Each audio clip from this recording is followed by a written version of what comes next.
Bonjour, voici mon test de la station électrique mobile Fossibot F2400, station d'énergie qui offre 2400 watts de puissance en sortie et 2048 Wh de capacité et à moins de 900 euros.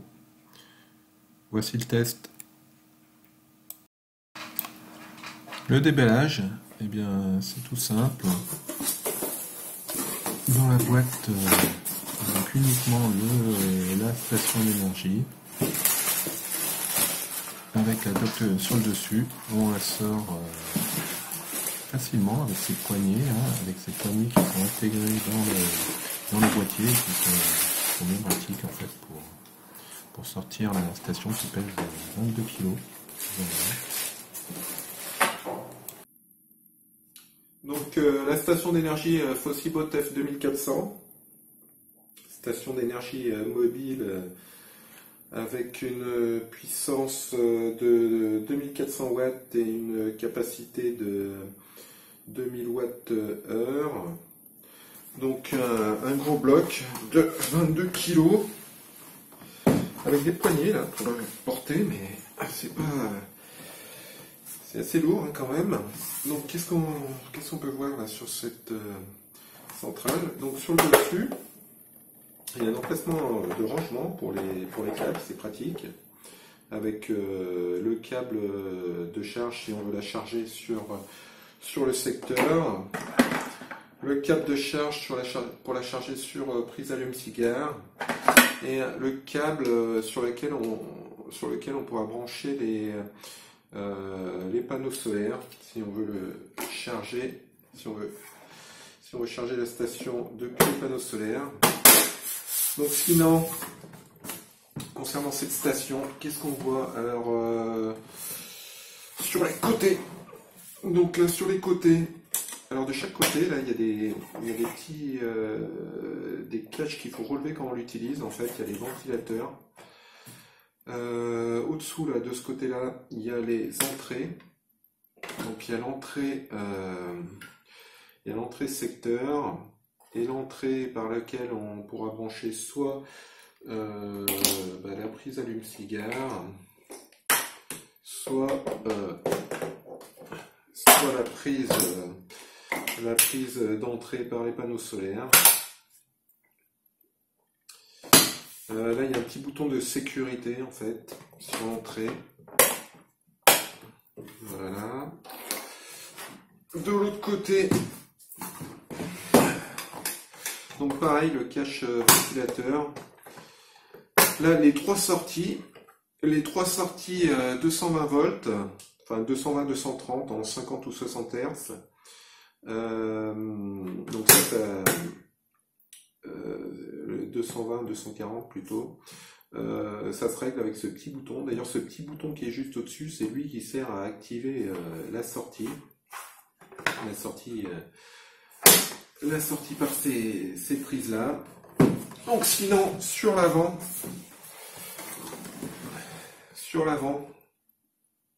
donc on a le bouton de mise en marche ici. Et donc là on voit sur le panneau, on a en temps réel la puissance, la puissance qui reste à l'intérieur, enfin le niveau de charge de la batterie, 28%. On peut voir la puissance en entrée, la puissance en sortie.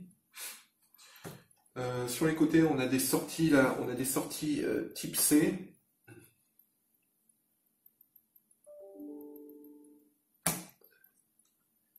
On a des sorties type C. Enfin, plutôt, on a deux sorties USB et des sorties type C de différentes puissances là, pour faire de la charge rapide, jusqu'à 100 watts en sortie. Donc pareil, pour activer la sortie, là il y a un petit bouton au-dessous. Donc si on branche quelque chose, si on veut que ça soit alimenté, il faudra appuyer sur le bouton. De l'autre côté, on a des sorties 12 volts, sortie 10 ampères, 25 ampères, 3 ampères et 3 ampères là. Alors une sortie type prise allume-cigare, une sortie du même format que ces prises là, et 2 sorties classiques. À l'avant, on remarque aussi il y a une lampe avec plusieurs types d'éclairage. En fait, c'est en cas d'utilisation extérieure, soit pour s'éclairer, soit pour appeler au secours, a priori. Voilà. Donc voilà, voilà le tour rapide du Fossibot F2400. On va le brancher pour voir ce que ça donne en entrée et en sortie. Pour le chargement du Fossibot F2400, c'est très simple, hein, il suffit qu'il soit branché et automatiquement il va se charger. On peut faire varier la puissance de charge en utilisant ce bouton rotatif. Donc il y a différents paliers là, 300, 500, 700, 900 et 1100 watts.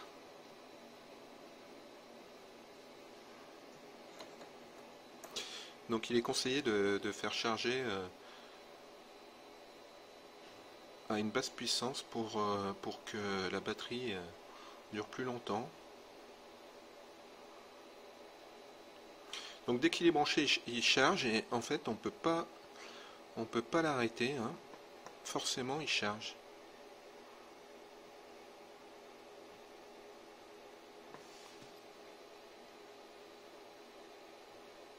Et dans ce cas-là, on a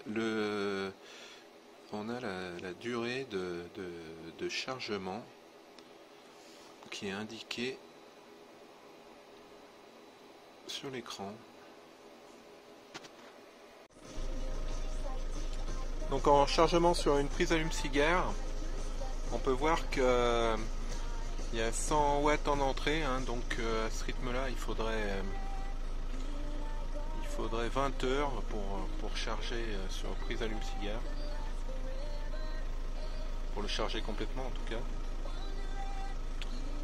Voilà.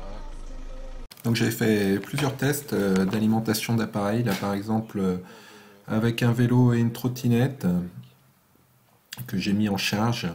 Donc en fait on voit que les deux consomment 160 watts. Donc pour charger, hein, c'est très simple, hein, il suffit de brancher les appareils et d'appuyer sur le petit bouton pour activer les sorties. Je fais aussi un test avec un sèche-cheveux là, qui était censé consommer 2200 watts, enfin d'avoir une puissance de 2200 watts. Donc c'est là que je me suis rendu compte qu'en fait il ne consomme pas autant. Puisque sur le Fossibot F2400, on peut voir que la puissance maxi que le sèche-cheveux prend, c'est 1860 watts. Donc pas de problème hein, pour utiliser un sèche-cheveux, par exemple.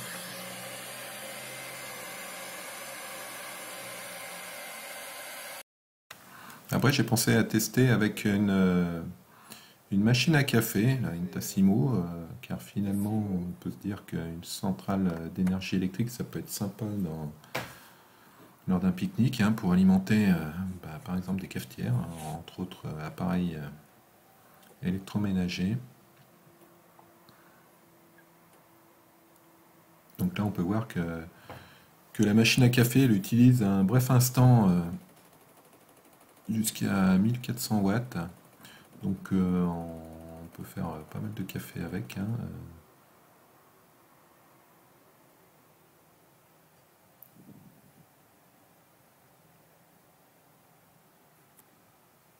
« 1500 watts en fait, même un peu plus de 1500 watts.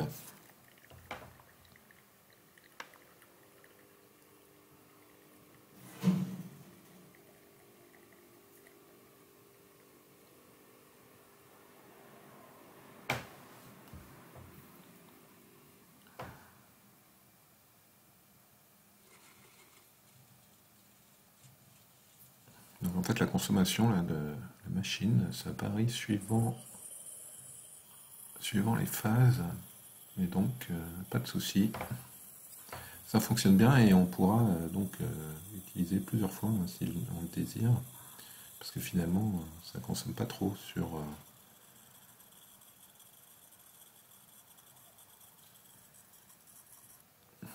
Bon, après là, j'ai fait un test de puissance maximale. J'ai branché plusieurs appareils, un chargeur de vélo, le sèche-cheveux, un aspirateur. En fait, je pensais que ça allait dépasser largement les 2400 watts, mais finalement, je suis juste à 2400.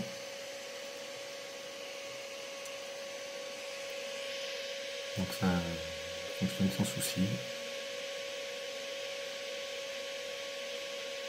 On peut voir que là, l'autonomie est plus que de 25 minutes, hein, comme il reste 63% de batterie et qu'on consomme le maximum pour une capacité de 2000 Wh quand elle est pleine.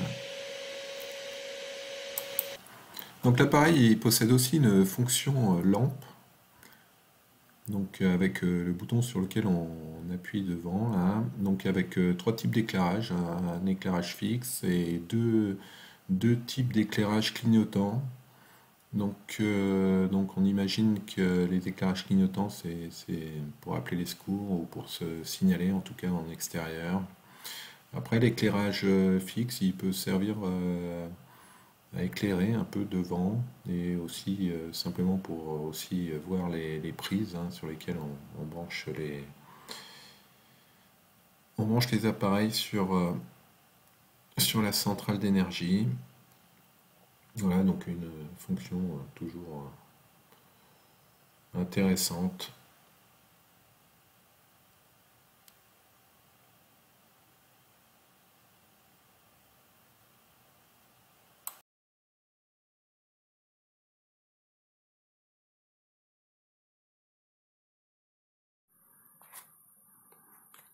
Donc j'ai remarqué quelque chose parfois, sans avoir rien de branché sur les prises en sortie. Simplement avec le fait d'avoir les sorties 220 volts activées, eh bien ça consomme un peu. Donc là par exemple, si par contre j'arrête la sortie, ben, il n'y a plus aucune conso. Mais là, si je réactive les sorties, il va y avoir 3 watts qui partent dans les nuages. Donc il est important quand on n'utilise pas les sorties donc d'appuyer sur le bouton pour les désactiver.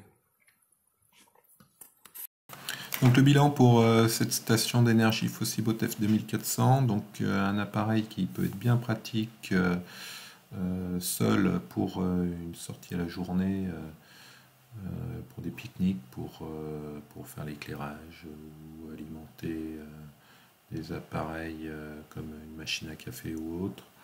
Après aussi pour un week-end en camping sauvage avec des vélos par exemple, pour les recharger, les vélos électriques. Et après bien sûr l'idéal c'est avec un panneau solaire et pour ceux qui font du camping-car ou en van hein, pour disposer d'électricité qu'ils auront obtenue avec des panneaux solaires. Voilà, le test complet sur Bon Plan Astuce et aussi les meilleurs prix. Tout ça, les liens en description. Voilà, merci, bientôt.